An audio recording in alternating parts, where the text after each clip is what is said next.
18 FCN, super nice entrance, guys.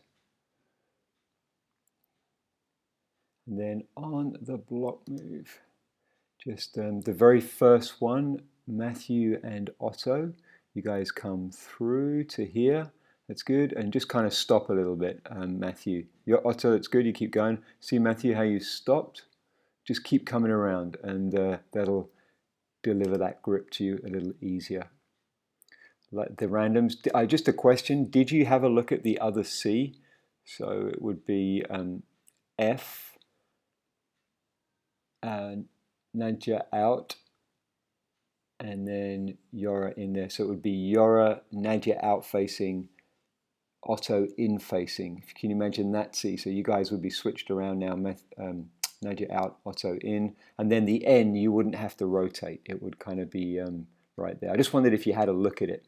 You guys do a really nice job with the random energy on this dive, and there's some excellent 18s. Here's a really good one.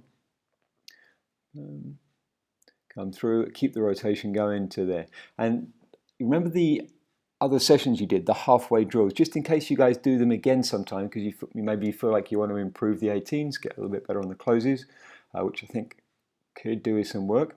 See that picture there? That's the picture I was hoping to see. I know you guys were kind of lining it up to here a little more, but this to me is the picture that we want to see consistently. If we see this consistently, well, we know we're nice and tight for the close. In fact, if we see that more, imagine that instead of looking at it there, that you guys were more this way, you guys were more this way, then we would, it would be too wide and the catches would be a little further away. Yeah, so the randoms just keep on plugging real nicely. The 18 balls are really good.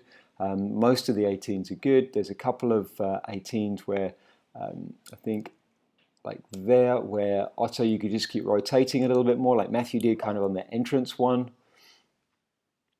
Just keep rotating with Nadja, and between you guys, Nadja and Otto, make sure that you guys are not pitching too much. You're just level so that you've got nice loose arms. You're not tight on the arms, you know, that feeling of being restricted in the piece. Hopefully I've made myself clear. Cool.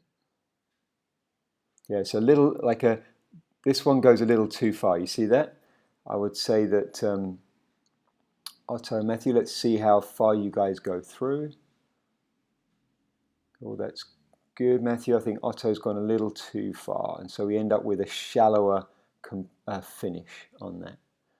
So, and the problem with going too far as well is that is a tendency once if you go through far, Otto or Matthew in the first one, is that then you stop. Whereas you want to go through just the right amount and keep rotating to the catch. And also I think, Yora, you may be just overdoing your closes a little bit, because towards the end of this session, you seem to shorten up your catch a little bit when you realize that Otto's not getting it. So you just end up slowing down a little bit so that your hip isn't going past him. There we go. Looks like there's a lot more awareness, Yora, there at the close of the catch too. Good job, man. Yeah. That was a nice one, super nice 18. Let's check that one out again. Good key, Otto, Matthew coming through, not too far. Keep the rotation going. Otto, yeah, Otto, you see, you kind of go through and stop. You should see you keep rotating through, but then you're a nice job just slowing down your hip, just cruising to the catch, not going too far through. I think I've said it before myself to you, Otto, that I struggle myself a little bit with that. I tend to go through and stop, and it's just go through and keep the rotation happening.